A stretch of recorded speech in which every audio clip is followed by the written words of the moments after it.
How do you set a goal for your portfolio? The the goal the goal is often the hardest part, but all really easiest part. The goal for when I meet with clients, I always tell them this is the hard part where we're figuring out the goal. I figure people often don't set goals or they don't have any real experience with, okay, I want this on the market, I want this from my investments. So they don't really set goals. So it's usually hard to start off with. So I feel like once you start actually setting a goal, pretty easy afterwards. How much money I want, when I want it, and then what does that actually mean for my investments? Meaning, boy, I need to make double the amount of money I have now. So by the end of the year, so now I have to look at that and see what that really means. Some people want to buy a car, say I want to buy a house, and I have to know exactly how much that costs and when I want to buy the house or the car. And then no, say I need to make $1 million to make a deposit on a $10 million house, right? I mean, if we can't find $10 million houses anymore. But what's my portfolio now? So my portfolio is $100,000. So I need to 10x my money by the end of the year. So that's my goal now. So it really is. People make it a arbitrary thing where it's far removed from your art must sound fancy. Like so they start throwing percentages before they actually figure out how much money I actually want to make. So I hear Randy had a nice 30% a year, so I want 30% this year. All right, how much money do you actually need? Well, I need $2,000 and I have 10. So you need $20,000. It's 20% this year, right? So Mhm. it really from my portfolio, it's not necessarily tied to anything that I actually want. I have a goal in mind for a certain amount of money that I want by a certain time, and then as I make money towards it, then that number comes down, and the time, of course, goes along. So it's really what I need by when I need it, and what the portfolio can do towards it. Mm. One thing I find that it must be hard for you high net worth individuals, because I Oh, know for no, it's some, not the Randy episode. because I know for some people, I mean, 100 million are nothing for them drawdown and thing, but if you have, it's all right. It's some people say they want 300% and so on.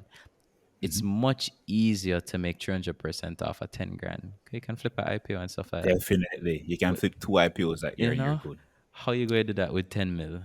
Right? That's not as easy in the market. How you going to do that with 50 mil, 100 mil, Mhm. So, yeah, I mean, goal setting, I also view it from the perspective of money, right? I Mhm. don't care about percentages and so on.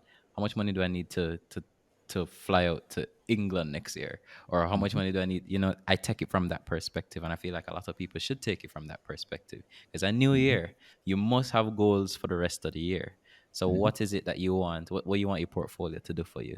You want Which that is car, right. you want that house, as Danai said, you have to actually start calculating all the expenses, everything. How much are these things going to actually cost?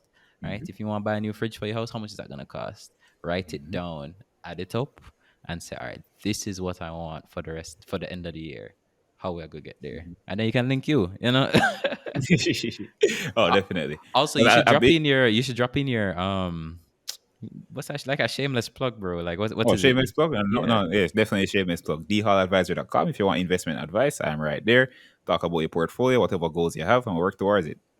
Yeah. Love that. But Love that. I think too, I mean, I set a goal like that, but then I have to really put better perspective on it because the goal isn't only what I want. You have a big part of it of is it realistic? Mm. Because Mhm. you can want you can want 300% for the year on your $10 million. Wanting it won't get it.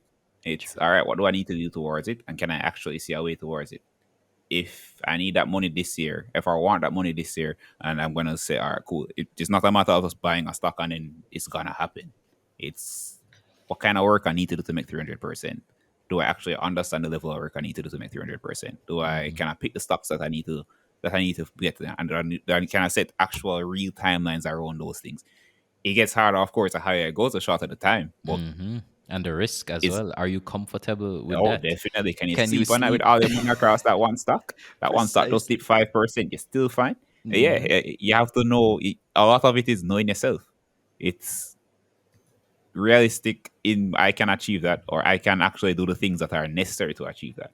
Right. Yeah. That's always a If hard part, yo. Like even sleeping at night.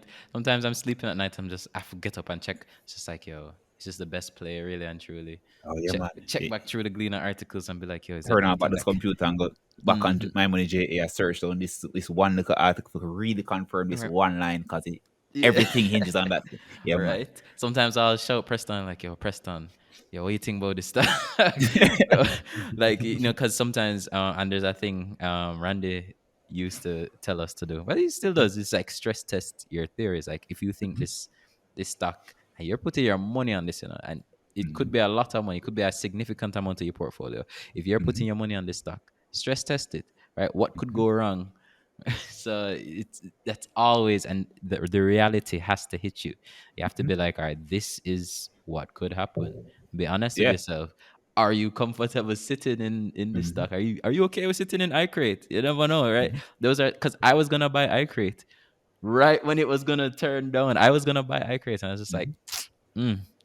mm, it's a, And those are. that's the funny part around the whole I create thing. I mean, I remember, well, one, I create, it's been that same race for quite a while. I don't think I've been saying that Yep. a lot. I Mm-hmm, say to a lot of clients, so anybody else buying into iCrate, it was really because your gold is this heavy gold and you need to, and this is where it is in the market. But a lot of it was, I mean, I was saying it a lot. So that large shareholder got a lot of units. And if mm-hmm, they want to sell, then we are dead. So you have to know that if you're buying at this price, that's what you need to be looking at. And that's a big deal too. mm-hmm, That's a big part of do I understand what needs to happen or do I understand what can go wrong? mm-hmm, Because I know a lot of people they have the heaviest goals in the world, but then you see them again and the conversation is, boy, I don't have the time to be checking the market. I'm like, but your money is there, mm-hmm. right? You're looking at this thing, whatever, but your money is there. There's no, if you want all this, if you want all the things in the world, you have to everything in the world for it. There's no halfway crooks. You can't be Yeah, Mm. playing this game and then you're not really going to play the game. You can't precisely. want everything and then you're not going to do what is there to need it, what's needed to meet it. Mm-hmm. Mm. So, Agreed. I wish my money JA allowed you to set like a volume size mhm. alert for a trade. So it would Alert. tell you, Ah, oh, and yes. a million units traded or Mhm. a top 10 volume. Top Then 10 volume. Mm-hmm. That's really cool. Yeah. Yeah, that would be Randy I link hope up. Randy's listening. Randy Yeah. definitely will be listening to this kind of episode.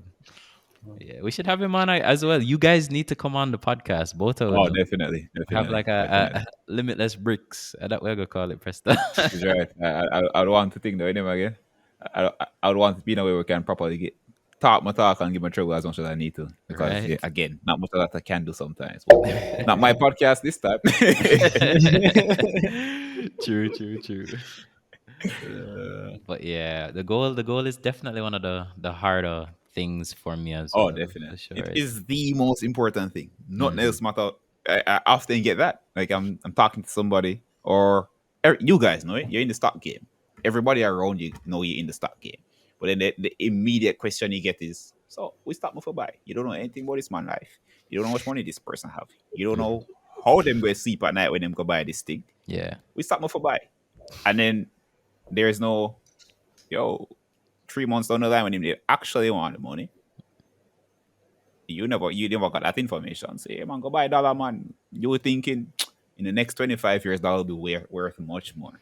Meanwhile, this guy's why 3 months from now, man, bingo still. So what they are not gonna give me for it don't really work like that. So yeah, there's nothing without the goal. There's no buy this stock or put your money in this thing because how you know this thing work for you, but everybody wants to skip that step.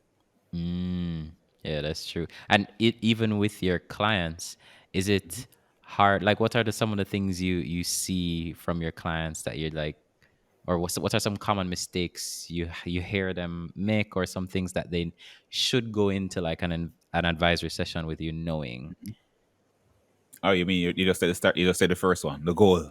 the goal? Most people never really thought about their goals, so they Mm-hmm. reach a session and they thought I'll just come and say, "Boy, we do this," and done this. Side. They never thought they should have an input in the process. Mm-hmm. So I think that's where a lot of it breaks down at the houses. Because you go into a house, you get an account, you get this whatever picks, but it has nothing to do with what you actually want. You have a conversation with your advisor on, all right, cool, I need this money for school in the next 5 years. Anything like nothing like that happened, right? So They come with the same energy, and it's so when I start, okay, this is the goal. I think a lot of people then realize, oh, so this Mm, part real, and this thing is a real thing, and mm-hmm, it works or it doesn't work. mm-hmm. Versus And this is real what do money. the thing I think there.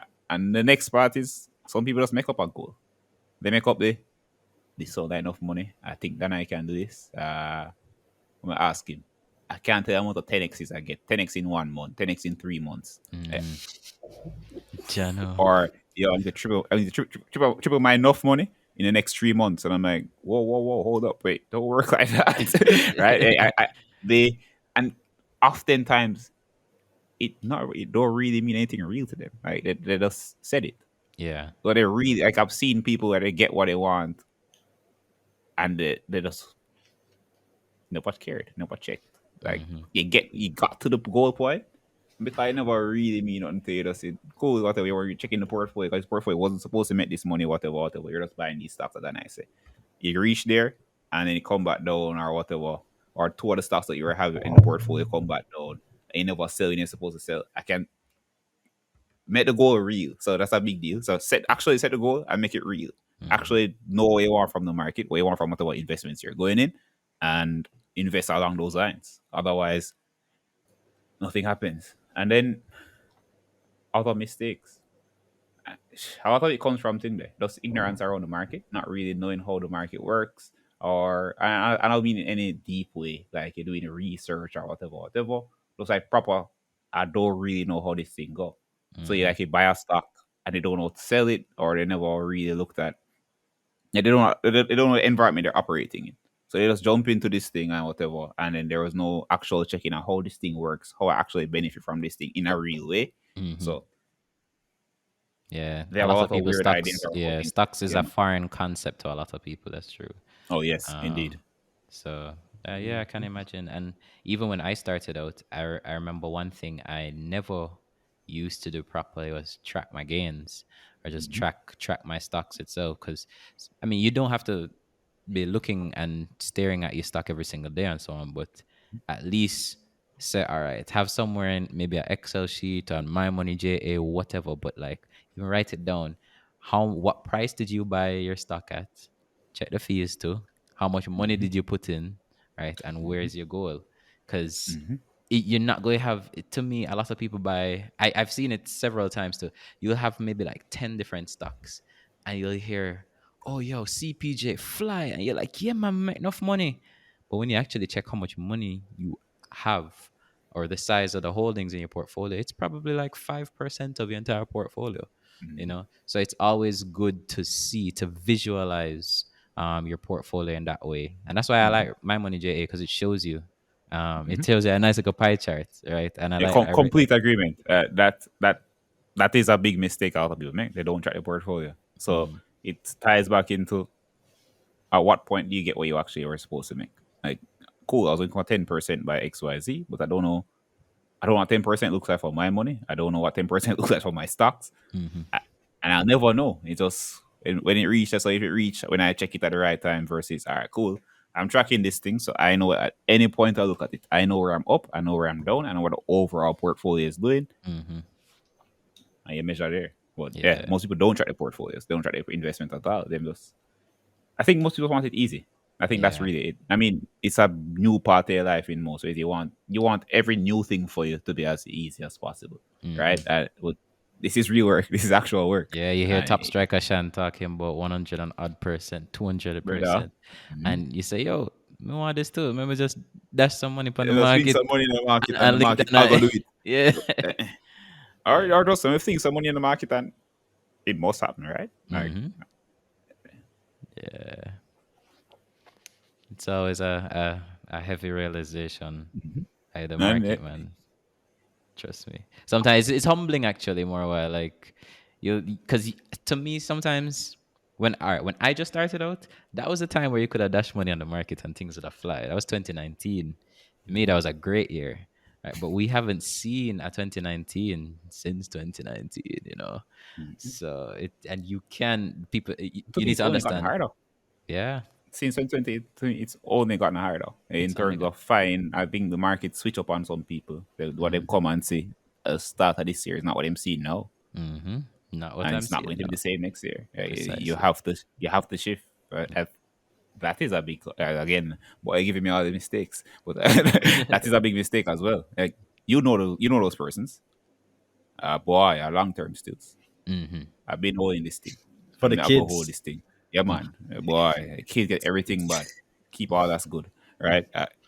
You see that people have this thing where they want to stay, or they don't believe that they should be changing what's in the portfolio. They don't believe that things can reach a point where change. I mean, if I need 30% this year and I'm 10% up towards it, and this one stock is where I'm there, whatever, it doesn't mean I have to stick with that thing for the next 20%. That's true. If at any point I feel like say, all right, I'm no longer confident that this thing will give me the rest of the money that I thought it would make, then you kind of have to find something else that you're confident in doing that. People operate on those things there. If them Mm-hmm. down on some, why make you sell it, cause it down. Uh, or think they're good stock money, make me money already. You know, work so Mm-hmm. yeah, you kind of have to be very willing to change what's in the portfolio, find another stock, because at the end of the day, you're looking forward. It's always all right, cool. This thing happened, but what's gonna get me to where I need to get? Will this stock? Yeah, every single point on the way, you have to ask yourself: will the stocks in my portfolio get me what I want them to get? Mm-hmm. Towards where? What are the things that would cause that? And are they gonna happen? Are they gonna happen in the timeline I want it to happen? Mm-hmm. It's a lot of uncertainty you're working with. A lot of things that no me not until them happen. Like Yeah. it's the And future. and you said the timeline, because the timeline is very important. It's much easier if you have a much longer timeline, right? And a much Imagine you're smaller. waiting on summer. Exactly. You'll be waiting on summer again. So Right? In fact, I think what did they say for John Jackson? When is it? yeah, summer again. Summer again. Mhm. Summer 2023. 2023 when they said summer 2022. 2022. And Yeah. then the first time it sounds summerish too. You never Mm, said summer, but the timelines were all June to yeah. start this. So we're here again. So Hmm. Have to imagine shift. being in Jam T and all of that, and Jam T change plans. We don't do any work towards these things. Like the most we do is buy the stock. We're Yeah. not there every day packaging tea or distributing it. We don't do any work. We're benefiting from whatever is being done. So if Hmm. whatever is being done no longer suits us, we kind of have to find something that does. Hmm. Agreed. Half a divorce is stuck. Indeed. I mean, Bye, Felicia. divorce, sometimes you come back at the right times. Right? You So, know? Thank God it's di- stocks and not, well, when I said that, I said that on the uh, podcast. I said divorce thing. The divorce doesn't ruin happy marriages. It fixes the bad ones. If you're happy, you're staying, right? So Right? if you're divorcing, then something not really working all right. No, I need to move on Agreed. to the next chapter Precisely. Precisely. Yo, what are some of your best plays for this year? this year. All right. No, that's Well, it interesting. would be last year, but yeah. So 2022, best players. No Yeah, problem. Let me bring that best up. plays for. Wait, all right, give me the thing there. What I feel is best play, or Honestly, what I make most money from. I mean, I don't know. what you Highest most, percentage and then highest dollar value. Ah, God, this is hard. or even what you Why most proud it's of. hard? You cannot done. I mean, I hardly get proud of these things like that anymore. Wow, here the rich man. No, Just it make 20 just. mil. Not really that proud.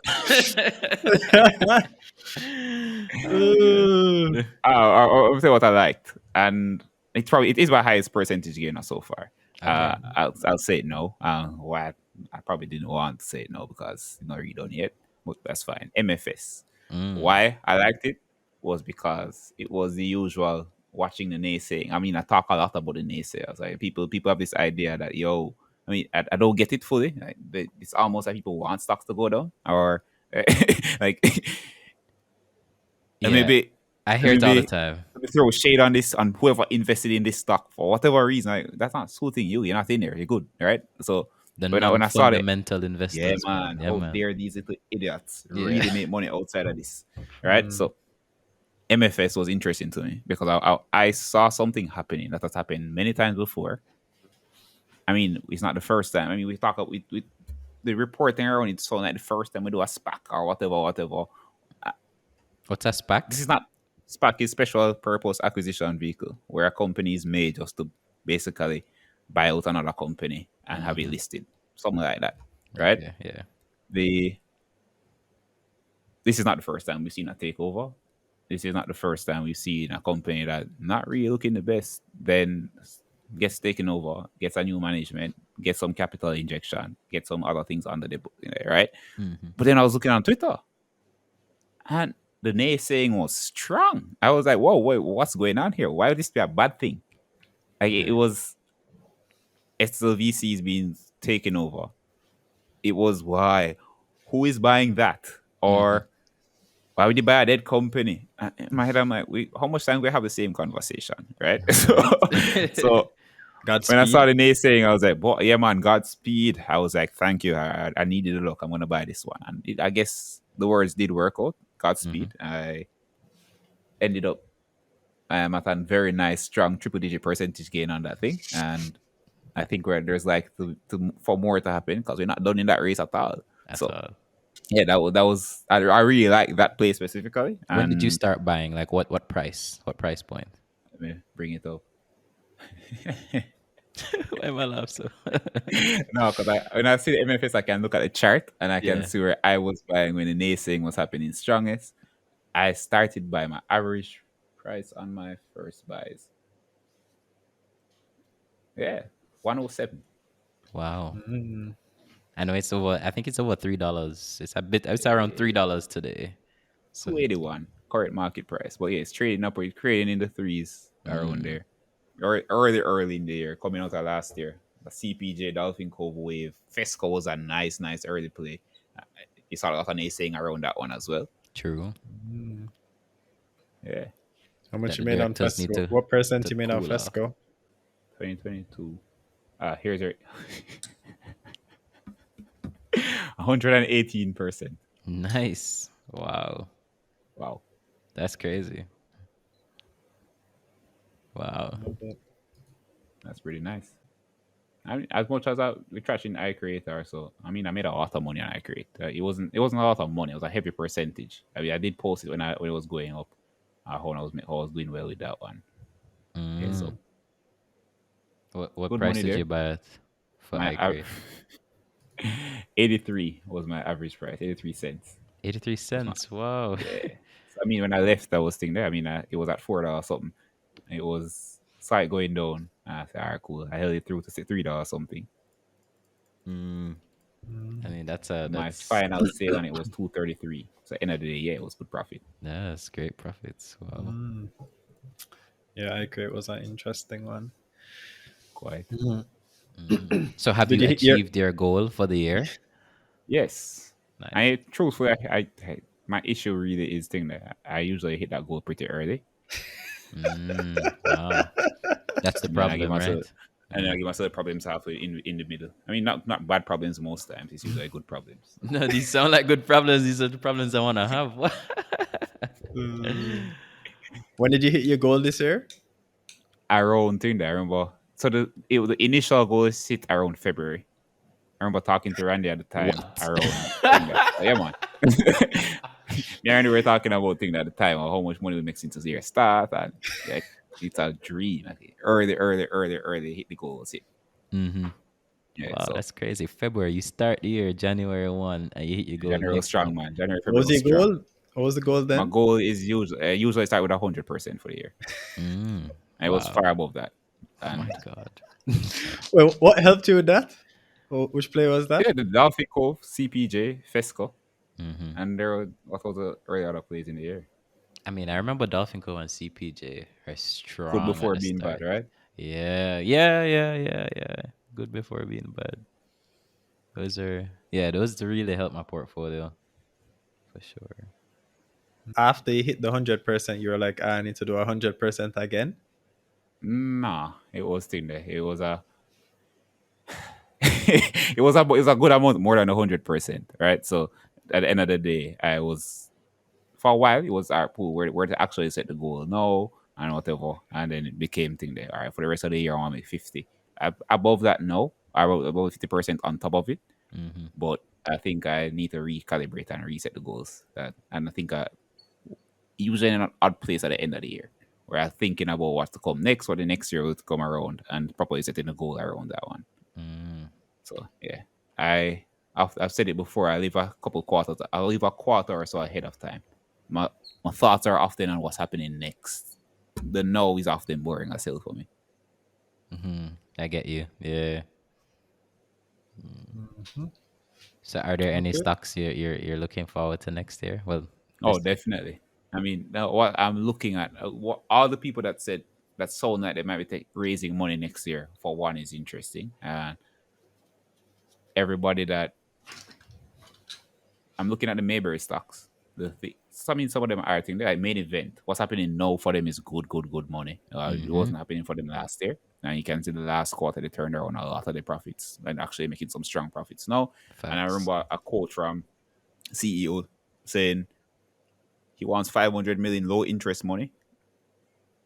That's a Mm. very specific number, and Yes. I don't see any low interest money on the market around anywhere right now. So that sounds like the free interest money from the market. Mm-hmm. Wait, which CEO was that? 500 mil. Solomon Sharp. Yeah. There's an article where he said he would like 500 million of low interest money. So yeah, When that's was that? interesting. I'll have to go find it. Probably even said something in the group. But yeah, they Oh, I found quite it. a lot looking excited next year. I mean, October. FESCO not done. RPL early days trading. I think we have some good things possibly coming out of that. The RPL. Honestly, you see how you said earlier on that the IPO hype is kind of like tempering. Yeah, we can definitely see that from RPL because right now RPL is at one. What was it? 130s. Let me find it on my money. I don't know if I want to say that IPO hype lying on. I mean, yes, I see a good amount of that into that allocation and the conversation are not really the thing there. But I don't know 142. how much of this is an RPL thing versus an Yeah, IPO versus thing. like an IPO thing, true. And then you have other players at hand right now, like Yeah. Apex and so on. So And then the movement of this thing, I think a lot. And there's a lot that will come around it, and yeah, pretty early days. pretty I early don't know how much days. more I want to say there, but yeah, Yeah, there's well for me. I mean, I do like RPL, and I mean the same. opening up a new gas station, right? And it's much bigger than the little unit they had before. So I'm looking forward to seeing what they're. But I So how I don't much think more it'll them be giving for that thing? That sound like exactly. more expenses, or is would they have both locations maintaining? Mm. What's going on there? Well, they're But opening up what two? Is two, Paradise Pen and Negril, and but this didn't when that opening? Negril. Let me find that because I remember them saying that Was it the they end of should Q1 next year? end a Q And one. was it So end of this? Really? Wasn't it? Which one was the end of this year? I Where they think it want said it. Paradise everyone to start Pen. over by end of I this year? think they said it would be finished by the end of this year, but then it would take some time to actually get operational. So what's their plan? Are they moving from the current location or just operate both of them? I would love to hear both, to be honest. I mean, if you know how that place operates, I think that should work really well for them. See, their second location, the Paradise Pen, it's supposed to be completed by Q4 2022. Start operations within Q1 2023. Yeah. It's hard to say bye because it's Q4 2022 now. So is it complete? And it's a And then Coco. yeah, Indeed. I company like how owned. Fesco gave us Those those yeah. nice words. Everybody uses them. Yeah. Right. I wish all of their gas stations were Coco. Yes, but I don't think they all need to be. It's True. the way they make money. They don't It's want it funny to though. be. Yes, I think RPL will possibly see better margins on their thing there. From where we sit in the room. RPL will probably see better margins from company the dealer owned gas stations But why you said that? Ar- because they sell gas directly. That whole cut out the middleman situation they have going on. Where they don't where they buy gas from Petrogram and sell it to the network. Mm-hmm. Mm, mm. Versus buy gas from Petrogram, then sell it to Fesco, sell it to who then sells it to thing there. Something like that. So they like to see Oh better margins from something like that. But they just need that footprint. yeah. The All they need is exciting that.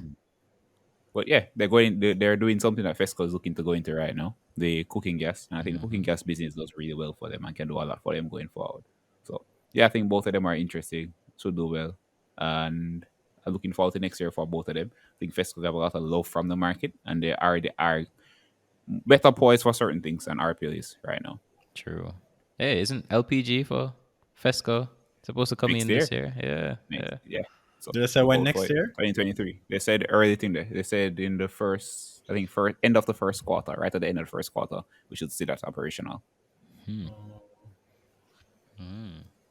And okay, Barrito's a big shareholder now. Exactly, which is why I'm very excited for Fesco. it's a Indeed, I really think some big things are coming there from that side.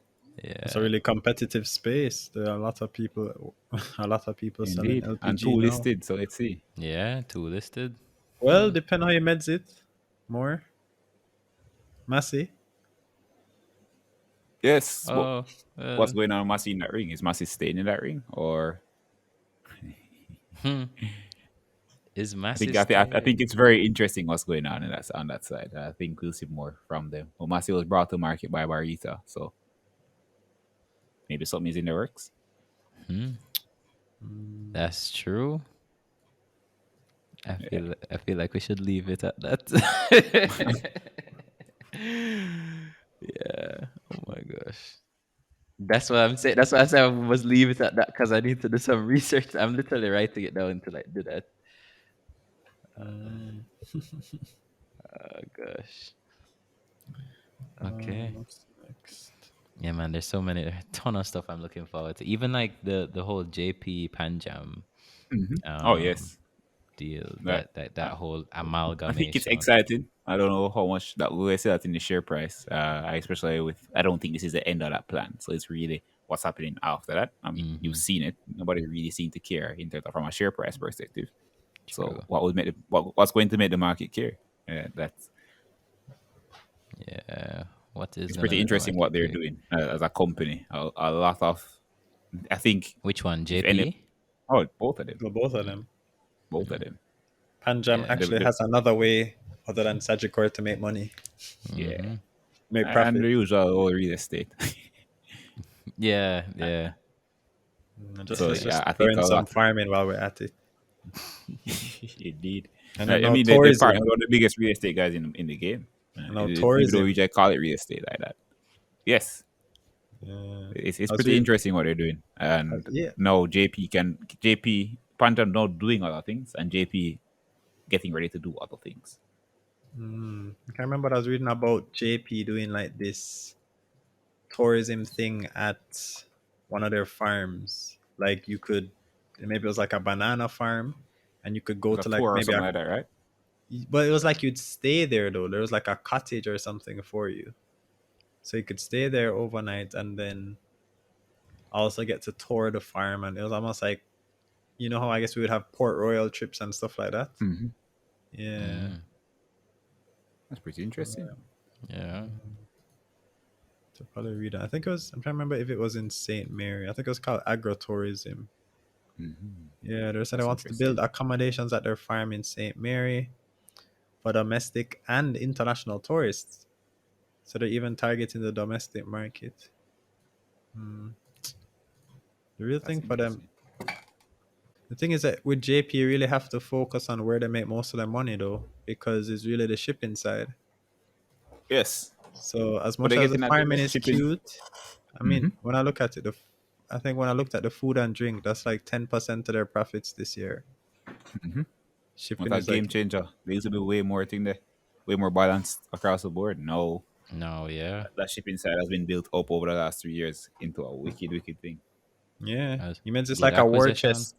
Jamaica, Hmm. UK, US. Hmm. Jamaica, UK, US. That's how they do it. These guys are winning. Mm-hmm. And then this is just that. This is You that. That think was they the care old about the JP. share price? You think they care about the share price? Oh boy. I Oh think boy. maybe an event comes up where they can care about the share or they will care about the share price, but Like an they might not employee, have to. something with their employees. If like someone did a pension or something for them, do they already have a No, pension? you'd have to care then either. You can't do that. That's pension is we definitely going long term. 20 years from now, the Or not dividends will even do it. pension, employee ownership plan, kind of like with Barita or something like that. Even then, I don't think that's enough to care. That's not real care. You don't That's think they could use that as incentive? for any real movement. No, Huh? But to me, it'd be quite easy to move the price. JPR has a share incentive, a share scheme, don't they? That's where you see a lot of Yeah, variation but in as in, is in the it share active Yeah. holdings. though? Is it active? Like I think people so. Yes, actually? I think it moves across. You see a lot of things there. We call it again. You see a lot of variation on their shareholding from the pension side, Oh, okay. from their share scheme side.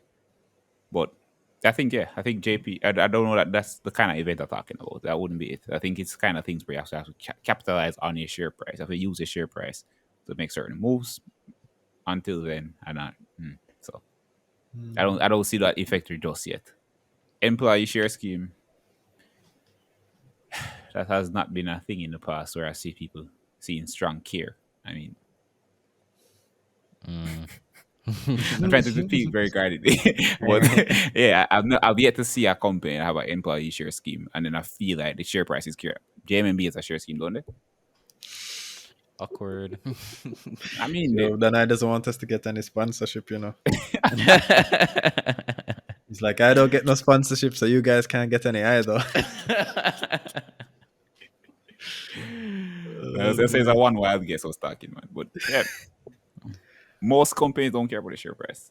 Yeah. I saw a tweet this week, interesting, I from the know the guru thing you're himself. talking about. Yeah, same thing there. If if What you is it? ask the CEO, I mean, If what you say? heavy If like proponent of that. Ask the CEO, do you care about the share price? What are you doing? My share price is down here. So what's the plan? I want to hear it. I wanted that kind of question after the AGM versus the usual. I mean, we've seen what AGMs usually sound like. You don't really get much out of them. You don't. Yeah. So actually ask that. That's what we care about as retail shareholders. We care about the share price because that's where we make our money. That's where we live and die. Mhm. So actually make that incentive. Give me something. Versus we have no reason to care. We're gonna operate as how we're gonna operate, and you guys get whatever happens from that. Mm. Imagine, imagine your CEO say, oh, you because we they are our CEOs. We own the companies, so these guys work for the companies that we own. Uh, Mhm. Imagine them telling you, okay, you as the owner of this company, I don't care about your financial situation. That'd be a very wild thing to say. I suspect if you ask it, they're gonna say yes anyway. Yeah. But They kind of just have to. I mean, I they're mean, that's I want trained to hear the to. next part. What are you doing? Like, Yeah, okay, facts. what are you doing for? I mean, yeah, you can. They can end of the day say some pretty much nonsense. Yeah, man, Mhm. we gave more profits or doing the acquisition, Mhm. and yeah, They can so keep it pretty sure, vague. Yeah, that's true. but at least work towards something, right? At Yeah. least I want to hear that. If I want to see the guy who's going to tell me no, I don't care about the share price. Cool. Mhm. I guess No, we won't be buying this stock then, agreed. Yeah. because me I go care, and then no we matter what won't, happens, you're going to be that nice, pretty easy, right? So we Mhm. won't. no, not about that. Yeah. That's why I love to see directors buying up stocks and Yeah, like. but in the effect, it's the same. People people love to see the directors buy, but Mhm. they have a very different reaction. That they when you say director buy, the reaction is usually yeah man, the best thing just happened, Mhm. and director sell, then it's opposite. When in Yeah. reality, this director could be buying on a different thing. I mean, yes, the buy will always help. Somebody buying actively always helps, Mhm. but if somebody sells and somebody buys, so that is an active buy that has happened. Whenever you see a sell, and the director could be selling for reasons completely different from whatever we want out of it. Mhm. Yeah. How much We can't how much know. times we've seen the directors wrong, quote unquote wrong, where we buying and we're making the money and this guy's selling and then it fly past where they were selling. Yeah. That's so common. That's pretty Yeah. common for real. Yeah. Yeah. You don't know what But their yeah, average directors that price buy was. I'll go again. You don't know what their average price was. I So mean they if I might say have can they bought check my out. money, JA? I know, but I'm saying to the onlooker, the director might have bought at 1 and is selling at 3. They've Oh yeah, tripled their imagine that. money. Yes. You're buying at 3 to sell at 4. You're like, why is this guy so? Why is he selling to me? He's so stupid. He's locking in gains that you're looking to make. No. Yeah, Yeah. he's the greater fool. Greater fool. Yeah. Mhm. You know? If everybody competes to be the greater fool, you often find a lot of smart people in the room. True.